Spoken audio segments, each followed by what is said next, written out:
Gênesis capítulo 11,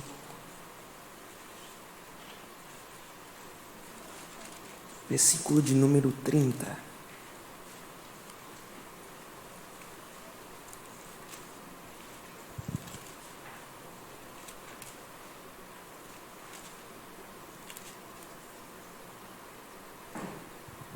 Gênesis 11 diz assim: Ora, Sarai era estéril, não tinha filhos.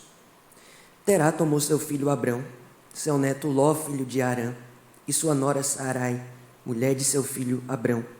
E juntos partiram de Ur dos caldeus para Canaã. Mas ao chegarem a Harã, estabeleceram-se ali. Terá viveu 205 anos e morreu em Harã. Capítulo 12, versículo 1. Então o Senhor disse a Abrão: saia da tua terra, do meio dos teus parentes e da casa de seu pai, e vá para a terra que eu lhe mostrarei. Farei de você um grande povo e o abençoarei. Tornarei famoso o seu nome e você será uma bênção. Abençoarei os que o abençoarem e amaldiçoarei os que o amaldiçoarem. E por meio de você, todos os povos da terra serão abençoados. Partiu Abrão como lhe ordenara o Senhor, e Ló foi com ele. Abrão tinha 75 anos quando saiu de Harã. Amém? Gente, que alegria poder estar com vocês, conhecendo vocês. É um privilégio, é uma grande satisfação. Preciso agradecer pastor Newton pela confiança, pastor presidente desse trabalho, meu amigo pastor Lediel pela confiança, e também pastor Alexandre, que também nos recebeu aqui. Minha gratidão, é uma alegria. Estou acompanhado pelo Luiz Felipe, meu amigo, obrigado. No final, eu vou estar ali com 2 livros de minha autoria, Aprendiz de Teologia e Vocação e Juventude. Os irmãos que tiverem interesse, nos procure ali no final, que nós estaremos lá com esses materiais. Gente, o capítulo 12 de Abrão, ou o capítulo 12 de Gênesis, nos mostra a vida de Abrão. A conhecemos em um sentido muito especial, aquilo que nos determina a sabermos como um fundamento para a nossa prática de fé, serviço e vocação. Mas principalmente nos demonstra a base para a construção devida da nossa vida cristã. Afinal, o aperfeiçoamento e o amadurecimento da vida cristã parte muito da maneira pela qual nós olhamos para Deus. O que seria o chamado, senão a nossa contemplação de Deus, de Cristo. Todo chamado inicia-se com a contemplação da pessoa de Deus. E quando nós falamos sobre essa contemplação, nós estamos pensando e dizendo a maneira para a qual nós olhamos para Deus e enxergamos Ele na realidade da nossa vida. Afinal, vida cristã é enxergar Deus no ordinário da nossa vida. Seja na simplicidade de cada detalhe, de cada contexto, nós precisamos enxergar Deus e compreender os seus propósitos. E saber e compreender a maneira pela qual Deus está nos conduzindo. E ao percebermos a vida de Abrão, nós conseguimos identificar grandes princípios que nos ajudam a visualizar e enxergar a nossa caminhada com Deus. É um espelho. Nós olhamos e refletimos. Por quê? Nós olhamos para um homem limitado, mas um homem que é aberto a ouvir a voz de Deus. Então, a caminhada de Abrão parte desse princípio, do ouvir, da obediência. Então, vida cristã se desenvolve a partir dessas 2 bases: ouvir a palavra, ouvir a voz de Deus. E esse fundamento primeiro da nossa base de fé é aquilo que nos conduz e nos faz enxergar uma realidade. Veja que uma realidade só é contemplada quando nós conseguimos perceber e ouvir Deus. E a grande pergunta é: qual realidade nós enxergamos quando nós contemplamos Deus? É um desafio. Porque perceba que os primeiros versículos do capítulo 11 vão nos mostrar a dificuldade daquilo que Abrão vai ouvir de Deus. A primeira informação do versículo 30 do capítulo 11 é que a mulher de Abrão era estéril. Isso já é um grande desafio. O início de um relato da história de um homem que, nas páginas posteriores da Escritura, nós vamos conhecer como um homem de fé, já nos começa mostrando uma realidade de sofrimento. Isso nos mostra que a caminhada com Deus, muitas vezes, se inicia no contexto de grande sofrimento.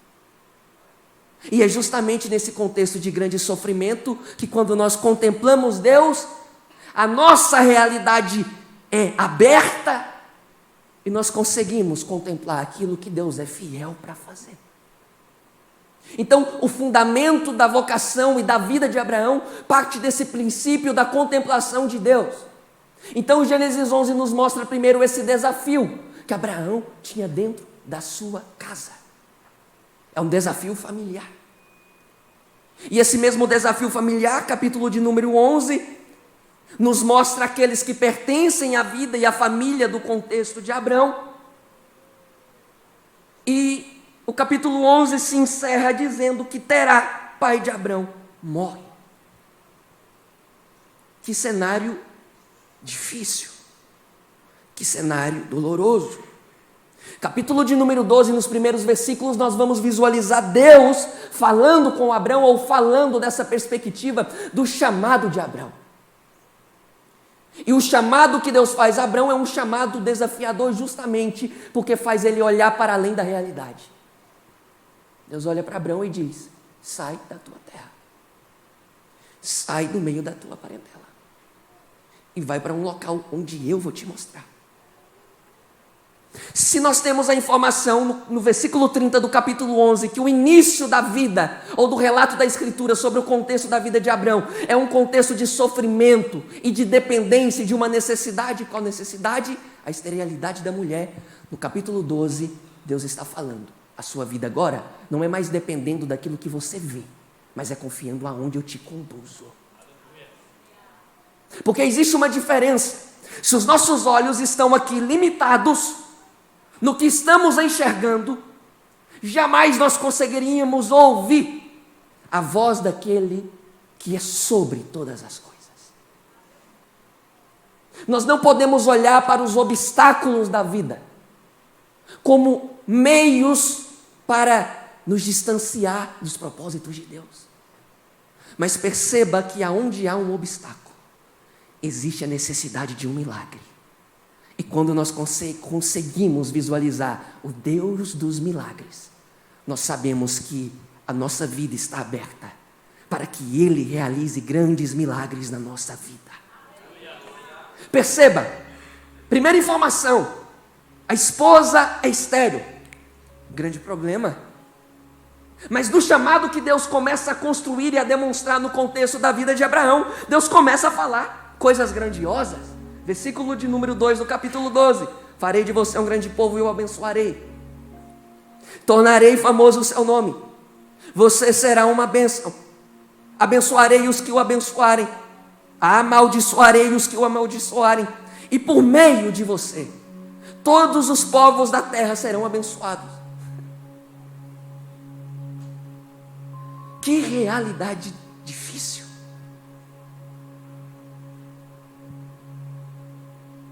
Imagina você se sentar em uma mesa com Abrão e você começar a compartilhar seus sonhos,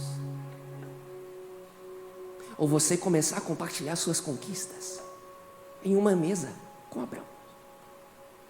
De repente você começa a mencionar daquilo que Deus tem feito na sua família. O que é isso? Filhos. Você testemunhar para Abrão: estou gerando. Mas Abrão olha para a realidade dentro da casa dele e diz: mas existe um paradoxo aqui. Isso é impossível para mim. A minha realidade é muito afirmativa de que é impossível. Então você está olhando para o seu cenário.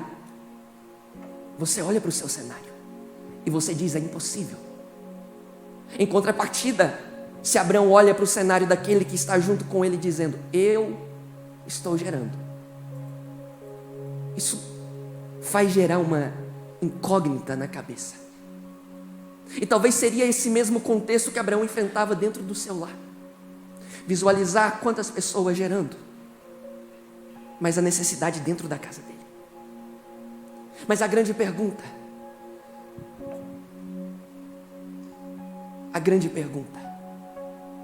é que a mesma capacidade que aqueles que cercavam o contexto da vida de Abraão tinha de gerar, era a mesma capacidade que dentro do lar de Abraão poderia florescer. Porque o mesmo Deus que faz na vida de alguns é o mesmo Deus que faz especificamente na vida de outros. Mas não é porque Deus está fazendo na vida de alguns que significa que será da mesma forma na sua vida. Então nós precisamos trazer os nossos olhos e compreender um princípio, que quando contemplamos Deus no contexto da nossa história, nós estamos reconhecendo que é Ele quem determina como chegaremos, que é Ele que determina como será feito. Não é a forma como buscamos, não é a forma como almejamos, mas é a visão que temos dele, e estamos sabendo que no tempo certo Ele rompe a realidade de sofrimento. Ele rompe a realidade de sofrimento para fazer grandes coisas a favor daquele que está o contemplando nessa jornada. Perceba que o início do testemunho ela é estéril. O que é isso? Limitou. A geração está limitada. A esposa não vai gerar. É limitado. Mas o capítulo 12 começa com uma expansão. A expansão começa dizendo: saia da tua terra. Porque muitas vezes a realidade da expansão dos nossos projetos não é consequência do ambiente que estamos vivendo no agora, mas é da decisão de obediência que nós estamos dando ao chamado de Deus. E por que nós conhecemos Abraão como esse homem de fé? Pelo princípio da obediência. Mas se nós conhecemos, pastor Alexandre, Abraão como esse homem de fé, nós precisamos olhar para outra pessoa dentro do contexto do lar de Abraão. Sarai, sua esposa. A Bíblia nos diz que Deus fala com Abraão. Agora imagine esse camarada chegando em casa e dizendo: Deus falou comigo. Falou. E o que Deus falou? Deus falou para a gente sair do meio da nossa terra. Para onde? Não sei, ele disse que vai mostrar um lugar. Imagina para o coração de uma mulher ouvir isso. Segundo, o que Deus disse? Ele disse que vai fazer uma grande nação através de nós. Imagine Sara olhando para o contexto da sua realidade e dizendo: isso é impossível. Chega a ponto de alguns capítulos seguintes de Gênesis nos dizer que tanto Sara como também Abrão riem daquilo que Deus falou. E aí quem nasce? Isaac. E qual que é o significado do nome de Isaac? Riso. Deus pega aquilo que foi uma expressão de dúvida do que ele falou e começa a mostrar que na incapacidade Deus se revela poderoso para fazer. Na nossa resposta, na nossa decisão. Os primeiros passos de maturidade da fé de Abraão começa a ser construída nessa resposta desse chamado, mas principalmente começa a nos mostrar que o chamado da fé, que a ação da fé, não se limita a alguém, mas se limita a um grupo de pessoas. E a primeira imagem de fé que nós temos no contexto da vida de Abraão é a fé familiar. Deixa eu dizer uma coisa para você. Quando você começa a caminhar no mesmo propósito, unido à sua família, você caminha para as grandes bênçãos de Deus para o seu lar.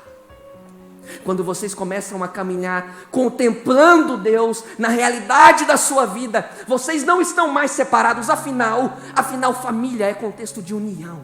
É por isso que a igreja é chamada da família de Cristo, ou a família de Deus.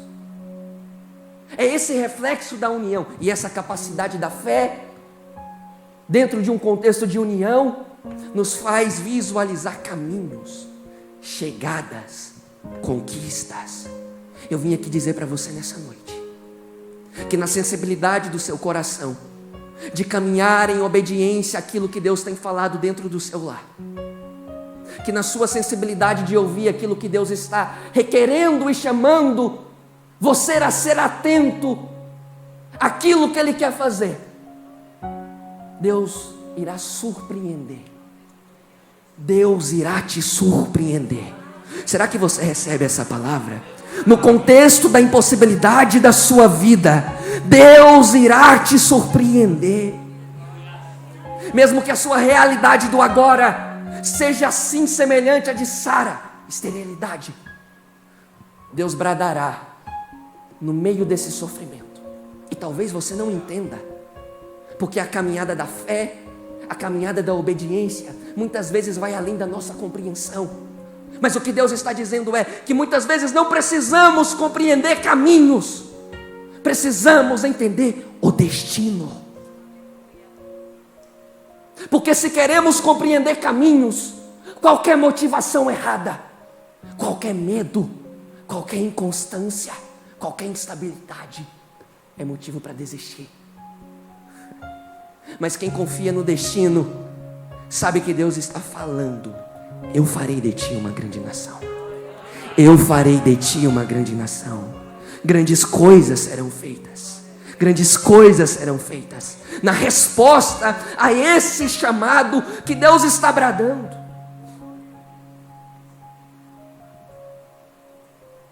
Então fé, ou o exercício da fé, nos coloca no desafio do desconhecido. Então, se a primeira pauta aqui que Deus está falando com Abraão é atitude de fé, olhe para além do sofrimento que está marcando a sua vida. Contemple Deus. Será que você consegue contemplar Deus? Ou outra pergunta será: qual maneira que você está contemplando Deus? Deus é aquele que você recorre nos momentos de necessidade? Ou Deus é aquele que é a fonte da sua alma e a esperança da sua caminhada?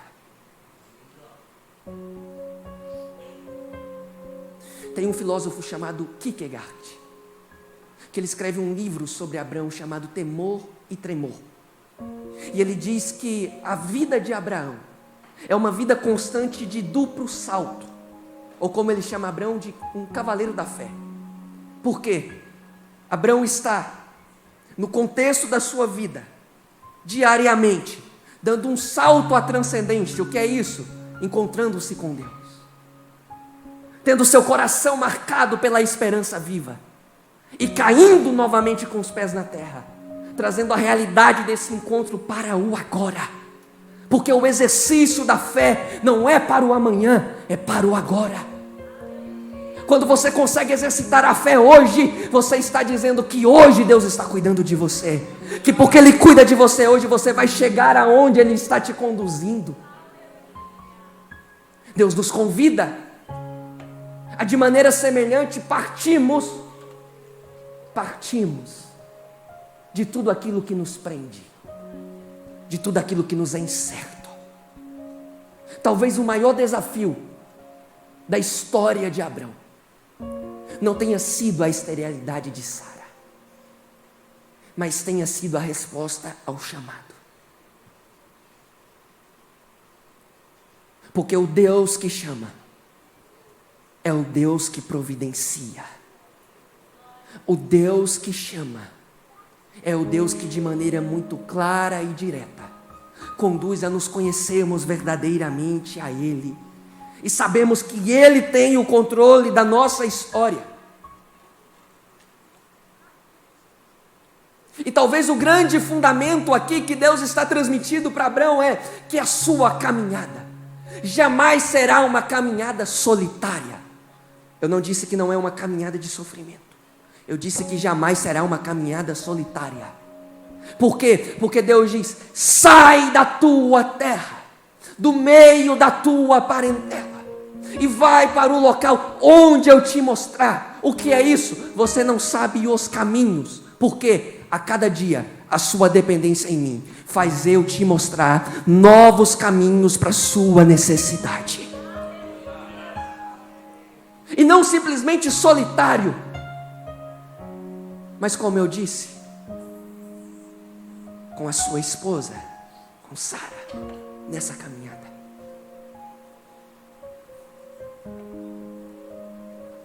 Você pensa que está sozinho. Você olha para a sua realidade e vê só uma imagem de dor, de lamento. Mas Deus fala ao seu coração nessa noite, que nesses tempos de dor, que nesses tempos de sofrimento, Ele te mostra os caminhos para onde Ele te conduz, e para aquilo que Ele quer fazer na sua vida, para aquilo que Ele quer fazer na sua história. A grande questão é: você está disposto a, como Abraão, saltar dessa realidade que muitas vezes faz o seu consciente estar limitado? Porque é nesse salto de confiança que você encontra aquele que é poderoso para romper todos os tempos de dor, de aflição e de impossibilidade. A sua história jamais pode estar limitada naquele sofrimento ou naquela dor que te impede de avançar. Mas seu coração deve estar deleitado-se em Deus, em saber que Ele é quem pode curar, transformar, fazer acontecer novos tempos, mudar histórias, transformar histórias, mudar sentidos da vida, em nome de Jesus. Ainda que você tenha perdido a esperança, Deus te faz um convite a saltar desse tempo de sofrimento e se encontrar com Ele. E aquilo que é o princípio desse chamado está lá no versículo de número 3 do capítulo 12. Deus diz: abençoarei os que te abençoarem, porém amaldiçoarei os que o abençoarem, e por meio de você todos os povos da terra serão abençoados. Sabe o que Deus está falando aqui?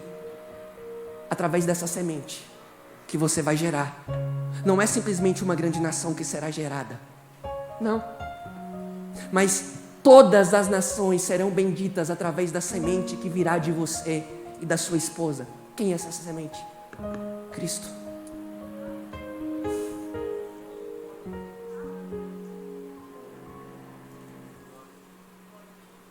O início da história, lá desde o capítulo 11, versículo 30, nos mostra uma mulher estéril, necessitando de providência, necessitando de uma resposta de Deus, e Deus está concluindo as promessas para Abraão, dizendo: não é simplesmente uma grande nação que será formada de você, ou será formada de vocês, mas estas nações também serão benditas por causa da semente que vocês vão gerar. Sabe o que Deus está falando? O tempo é improvável, o tempo é impossível, mas por causa da semente de Cristo, através das suas feridas, como diz Isaías, nós somos sarados, nós somos fortalecidos, nós temos destino, nós temos caminhada, nós não nos limitamos, porque nós sabemos que os 3 dias da ferida do Calvário é rompida na glória da ressurreição, e por isso agora nós não estamos mais sozinhos. Nós jamais estivemos sozinhos. Cristo mesmo disse: eu envio o Consolador para que estejam com vocês todos os dias até a minha vinda. Você pode descansar o seu coração. Então, o chamado da história da vida de Abraão nos faz compreender o sentido de contemplar Deus na realidade da nossa vida, de sabermos que os grandes tempos de dor e sofrimento não limitam a esperança dos novos caminhos que Ele estabelece na nossa jornada, e que em grandes tempos de dor são ambientes perfeitos para grandes promessas e para grandes respostas.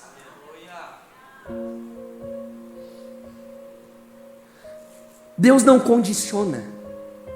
Deus fala para Abraão: farei de ti uma grande nação. Por quê?